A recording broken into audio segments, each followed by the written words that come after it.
South ఇండియాలోని అతి తక్కువ ధరలకి రత్నాలనందించే ఏకైక సంస్థ 6JVR. ప్రస్తుతం మనతో పాటు వైజాగ్ నుంచి అడ్వకేట్ సలీం గారు లైవ్ కాల్ అందుబాటులో ఉన్నారు. ఒకసారి ఆయనతో మాట్లాడదాం. ఎందుకంటే ఐబొమ్మ రవి చేసింది ఏమీ తప్పు కాదు, అతను ఓకే అంటే నేను ఎట్లయినా అతన్ని బయటికి తీసుకొస్తాను అని చెప్పేసి ఆయన మాట్లాడుతున్నారు. అది ఎలా సాధ్యం, అసలు ఆయన ఏమనుకుంటున్నారు ఈ కేసు గురించి, అవన్నీ ఆయన మాటలోనే ఒకసారి వినేద్దాం.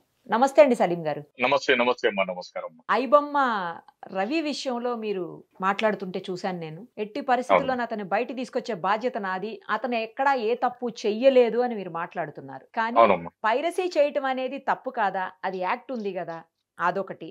నెక్స్ట్ ఏవైతే ఈ గేమింగ్ యాప్స్ ఉన్నాయో వాటిని ప్రమోట్ చేయటం, వాటి వల్ల అనేక మంది ప్రాణాలు కోల్పోయారు. సరే, పైరసీ అన్నా కేవలం ఆర్థిక పరమైనటువంటి నష్టాన్ని చేకూరుస్తుందేమో కానీ ఈ ప్రాణాలు పోయేటువంటి పరిస్థితి ఈ గేమింగ్ యాప్స్ వల్ల ఎంతో మంది చనిపోయారు. మరి అది ఎంతవరకు రైట్ అని మీరు అనుకుంటున్నారు? ఎందుకు మీరు ఐబొమ్మ రవికి సపోర్ట్ చేస్తున్నారు? మీరు ఎందుకు ఆ కేసు నేను చూస్తానని చెప్తున్నారు? ఐబొమ్మ రవికి ఒక మాస్ సపోర్ట్ వచ్చింది. సో ప్రతి ముద్దాయికి ఒక లాయర్ కావాలి, అది ఏమంటారు, అది ధర్మం అది. సో దాని బేస్ మీద నేను ఐబొమ్మ కేసు నేను తీసుకుంటాను. మరీ కాకుండా రవీస్ బ్లాక్స్ విశాఖపట్నం, సో ఆ ఫీలింగ్స్ లో కూడా నా రీజనల్ లో కూడా ఈ కేసు తీసుకుని నేను వాదిస్తున్నాను. అతను చేసింది తప్పు కాదు అని అంటున్నారు మీరు. ఎందుకు కాదు, ఎందుకు తప్పు కాదు? This is are allegations. ఆయన చేసింది చేయలేదు, court may be decide. Just allegations ఉన్నాయి, it is not yet prove కదా.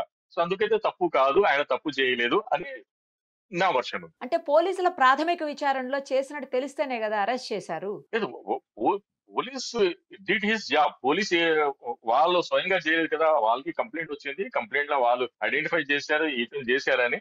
సో దీని మీద ఆయనకు అరెస్ట్ చేశారు. So fact of the case come to after trial అయిన తర్వాత మనకు నీళ్ళు పాలు కనిపిస్తుంది. కానీ బిఫోర్ ట్రయల్ అతని మీద ఓన్లీ అలిగేషన్స్ ఉన్నాయి. సో దీని మీద నేను మీకు చెప్తున్నాను. ఎలా తీసుకురాగలుగుతారు అతన్ని బయటికి? ఎందుకంటే పైరసీ అనేది రాంగ్, అవునా కదా? చెప్పండి. పైరసీ రాంగ్, దానికి చట్టం ఉంది, ప్రతి దానికి చట్టం ఉందమ్మా. లెఫ్ట్ సైడ్ నుంచి మనం వెళ్ళాలి, రైట్ సైడ్ వెళ్ళాము ఎగ్జిట్ అయితే మనకు ఇన్సూరెన్స్ కూడా రాదు, రాంగ్ రూట్ లో వెళ్ళారని. So wrong route, rule of law ఉంది చూసా. పైరసీ రాంగ్, దొంగతనం రాంగ్, అన్ని ఉన్నాయి. మనం దానికి law is nothing but common sense అనుకూలంగానే లా ఉంటది. కానీ ఇక్కడ వచ్చింది డిబేటబుల్ ఇష్యూ ఏముందంటే, ఐబొమ్మ చేసిన రవి వల్ల చాలా మంది బెనిఫిట్ పొందారు. ఎంటర్టైన్ ఇండస్ట్రీకి డోర్ స్టెప్ అయింది, కడప ఏమంటారు అందరికి ఆయన సింబల్ పంచారని ఒక సమాజం కల్పించారు. అది అభిప్రాయం,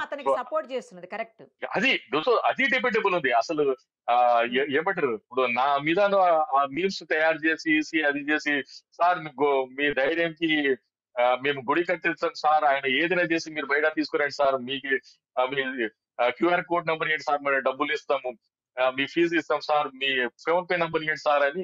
అలా అంటే నేను ఇప్పుడు వరకు సార్ 1 మిలియన్ వ్యూస్ ఒక్క షాట్, 1 మిలియన్ అంటే 10 లక్షల మంది, దాంట్లో nearly 1 lakh likes, 300-500 comments. So దాని మీద ఇది ఉంది, డిబేటబుల్ ఇష్యూ ఉంది, దాని తప్ప ఏం లేదు. అంటే మీరేమంటున్నారు, ఎథికల్ గా రాంగ్ గానీ మోరల్ గా కరెక్ట్ అంటున్నారా ఏంటి? ఎస్ ఆయన 100% you got it point. Ethical గా ఏదైనా రాంగ్, ఎథికల్ గా ఏది చేయాలి, కానీ మోరల్ గా అతనికి ఇది వచ్చింది. సో దీని వల్ల ఒక మంచి ఏమంటే కరెక్షన్ వస్తుంది మన సినిమా ఇండస్ట్రీలో కూడా నేను నమ్ముతాను. ఎందుకంటే ఒక ఫిక్స్ రేట్స్ ఉంటాయి, ఒక మనకు ఉన్న కన్జ్యూమ్స్ అదే మన ఇండియన్ అట్మాస్ఫియర్ లా, మరి పర్టికులర్ గా సౌత్ ఇండియన్ అట్మాస్ఫియర్ లా 60% థియేటర్ షేర్ ఓన్లీ సౌత్ ఇండియాలో ఉంది. కర్ణాటక, ఆంధ్రప్రదేశ్, తెలంగాణ, కేరళ, తమిళనాడు మాక్సిమం మూవీస్ ఇక్కడే తయారవుతారు. మాక్సిమం పెద్ద బడ్జెట్ మూవీస్ కూడా ఇక్కడే తయారవుతాయి. 200 crore బడ్జెట్ ఇక్కడే తయారవుతాయి. సో ఇక్కడ ఒక మనిషికి ఫుడ్ ఎంత అవసరమో మ్యూజిక్ సినిమా కూడా అంతే అవసరం.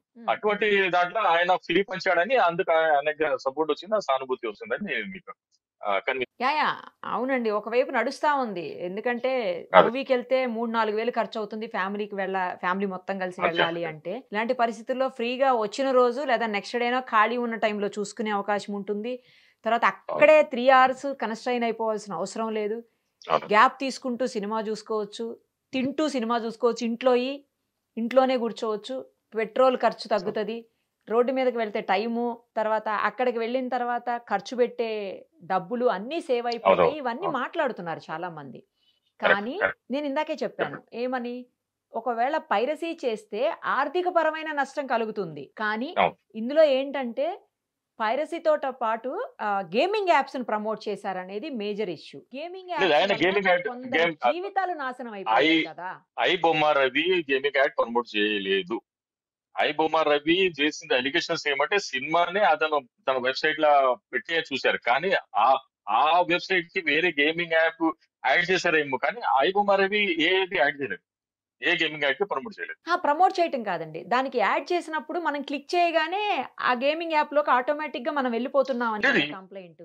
లేదు ఇవి ఇప్పుడు అది ఆటోమేటిక్ వస్తాయి అవి యాడ్. ఎవరైనా వెళ్లి దాన్ని క్లిక్ చేసిన తర్వాత అది అది అవుతుంది. సో దాని మీద గవర్నమెంట్ అవేర్నెస్ పెట్టాలి కదా. ఇదేనా ఎస్పెషల్లీ యాడ్స్ గేమింగ్ వస్తుంది. యాప్స్ ఎట్లా వస్తాయి? ఆ, మనం పెడితేనే కదా వస్తాయి అంటున్నా. లేదు మీరు పెడితే కాదు ఆ గూగుల్ వాళ్ళు పెడతారు కదా. ఆ గూగుల్ వాళ్ళని వాళ్ళు అంటే మన ప్రమోట్ చేయని పర్మిషన్ చేస్తారు. లేకుండా గూగుల్ వాళ్ళు పెట్టరు కదా! లేదు కొన్ని వాళ్ళు వితౌట్ పర్మిషన్ కూడా పెడతారు. అది సో ఇప్పుడు అంటే ఐబొమ్మ రవి చేసిన తప్పేం లేదు ఇందులో అని అంటున్నారు మీరు. లేదు అది అంతేనా? పెద్ద క్రైమ్ కాదు కదా. అదే ఇప్పుడు ఐ ఐ బొమ్మ రవి చేసింది గ్రీవియస్ హెట్ ఏం లేదు అది. జస్ట్ పైరసీ యాక్ట్ ఉంది. సో రూల్ ఆ పైరసీ యాక్ట్ ప్రూవ్ అయితే ఆయనకి ఏదో శిక్ష అవుతారు. కానీ బిఫోర్ దాని మీద అంత హైప్ చేసేసి అతను ఒక విలన్ లాగా చూపించేసి ఆ ఇది చేస్తారు కదా. అది చూడడం బాధాకరంగా ఉంది. దాని తప్ప ఇంకా ఏం లేదు. సో అతనికి సపోర్ట్ కి ఆ, ఎవరు నిలబడలేరా అనుకున్నారు. కానీ నేను వచ్చాను నిలబడతానని హామీ ఇచ్చాను. నేను దీనికి నిలబడతాను, బయట తెస్తాను. సమాజంలో ఇప్పుడు చూడండి అమ్మా, ఇప్పుడు ఏదైనా ఈవెన్ దో ఏ అఫెండర్ అయినా ఇప్పుడు నక్సలైట్స్ కూడా ఉన్నారు. దే ఆర్ బిలాంగ్ టు ఒక సిద్ధాంతం ఉంటుంది. కానీ గవర్నమెంట్ వాళ్ళకి కూడా ఒక మంచి లైఫ్ ఇస్తుంది కదా. అతని మీద ఉన్న రివార్డ్ వన్స్ సరెండర్ అతనికి ఇచ్చేస్తారు, మరి అతను సమాజంలో రెండు వర్గాలు ఉంటాయి. ఏ ఏ- ఏ- ఎక్కడ నిలబడాడో అతను ఆ ఆ స్టాండ్ ని కరెక్ట్ అంటారు. కానీ సమాజం మనది కదా. సమాజం ఒక ఫ్యామిలీ లాకి, ఒక ఫ్యామిలీలో అన్నదమ్ములు ఎలా ఉంటారు. సో దాంట్లో మనం కరెక్షన్ చేయాలని నేను భావిస్తున్నాను. అదే మన డ్యూటీ అని నేను నమ్ముతాను. అసలు చట్ట ప్రకారం ఈ ఇమ్మడి రవి లేదా ఐబొమ్మ రవి చేసినటువంటి దానికి ఎంత శిక్షలు పడే అవకాశం ఉంటుందండి? పైకి చేస్తే మాక్సిమం 2 years పనిష్మెంట్ ఉంది. ఇంకా చీటింగ్ చేస్తే ఆయన చీటింగ్ మాత్రం ఎవరికి చేయలేదు ఆయన. చూసా ఇప్పుడు చీటింగ్ చేసాడు, మెయింటైనబుల్ కాదు. పైరసీ కూడా అది కూడా అకార్డింగ్ టు జ్యుడిషియల్ ఉంటది. ఒకవేళ ఆయన కెరీబియన్ ఐలాండ్ లో వెళ్లి పైరసీ చేశారంటే అది కూడా మెయింటైనబుల్ కాదు. సో జ్యుడిషియల్ చాలా ఇది చేస్తుంది అదేమో. 5 కోట్ల మందికి సంబంధించినటువంటి పర్సనల్ డేటా నా దగ్గర ఉంది. నేను ఏమైనా చేస్తాను అని చెప్పేసి బెదిరించినట్లుగా కూడా పోలీసులు చెప్తా ఉన్నారు కదా సార్. మరి అది రైటా? అది అది ఏమంటారు అది అలా వచ్చిన మాట ఉంది. అది దానికి బేస్ ఏం లేదు. అది అంత cock and bull stories. Personal data ప్రతి విధంగా ఇప్పుడు ప్రతి కంపెనీలో పర్సనల్ డేటా ఉంది. ఇప్పుడు బ్లూ జీన్స్ లో మనం మాట్లాడుతున్నాం, బ్లూ జీన్స్ దగ్గర మన పర్సనల్ డేటా ఉంది. మన ఏ యాప్స్ మనం వాడుతున్నాం, క్రెడిట్ కార్డ్ యాప్ వాడుతున్న వాళ్ళ దగ్గర ఉంటుంది. ఏమంటారు క్రెడిట్ యాప్ లా ఉంటుంది. ప్రతి యాప్ మనం ఏది ప్లే స్టోర్ లో డౌన్లోడ్ చేస్తే ప్రతి పర్సనల్ డేటా ఏముంటదమ్మా, ఫోన్ నెంబర్ ఉంటుంది, మన గ్యాలరీ పెట్టిన ఫిలిమ్స్ ఉంటాయి, వీడియోస్ ఉంటాయి, మన కాంటాక్ట్స్, అదే పర్సనల్ డేటా. ఈ పర్సనల్ డేటా ఫస్ట్ టైం దొంగతనం చేసింది ఫేస్బుక్. ఆ ఫేస్బుక్ వల్లనే ఈ పర్సనల్ డేటా ఎలా గ్యాదర్ చేయాలి, ఎలా ఇది చేయాలి. ఈ రోజు ఆ ఏమంటారు క్రెడిట్ స్కోర్ ఎలా వస్తుంది, అది పర్సనల్ డేటా బేస్ మీదనే వస్తుంది. మనం ఎక్కడెక్కడ ఎంత ఈఎంఐ పే చేస్తున్నాము, ఎంత ఈఎంఐ బాకీ ఉంది, ఎవరెవరు డిఫాల్ట్ ఉంది, ఇది కూడా ఒక పర్సనల్ డేటానే కదా. పర్సనల్ డేటా అందరి దగ్గర ఉంది. పర్సనల్ డేటా ఎవరి దగ్గర లేదు.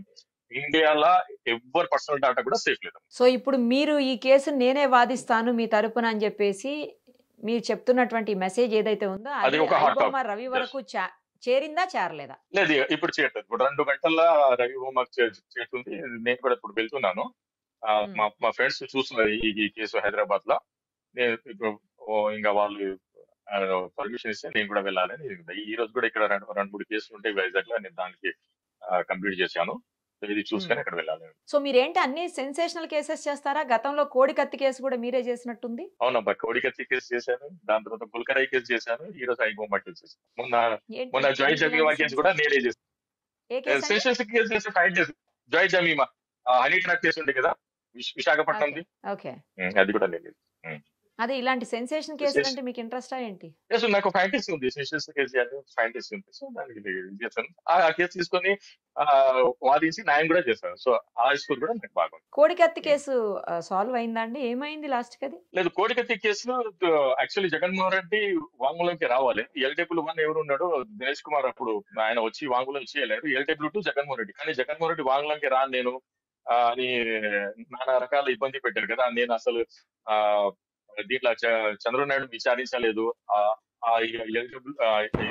A2 చంద్రబాబు నాయుడు, A3 అతను హర్షవర్ధన్ చౌదరి ఉన్నాడు. దీంట్లో నా మీద హత్యాయత్నం చేశారు. NIA బాగా విచారించలేదని ఆయన ఒక పిటిషన్ ఇచ్చారు. ఆ పిటిషన్ NIA కొట్టిన తర్వాత అది హైకోర్టుకి వెళ్ళింది. హైకోర్టులో ఇప్పుడు వరకు పెండింగ్ ఉంది. అది చూద్దాం. అయితే ఐబొమ్మ కేసు గనక అంటే రవి కేసు గనక మీరు తీసుకుంటే తప్పకుండా మళ్ళీ మిమ్మల్ని కాంటాక్ట్ చేస్తామండి. ఆ కేసు గనక మీ దగ్గరకు వస్తే. థ్యాంక్ యూ అండి. Thank you so much. మరిన్ని అప్డేట్స్ కోసం నిరుపమ సుమన్ టీవీ ఇన్స్టా పేజ్ని ఫాలో చేయండి. సుమన్ టీవీలో మీ పర్సనల్ అండ్ బిజినెస్ ప్రమోషన్స్ కోసం కింది నెంబర్కి కాంటాక్ట్ చేయండి.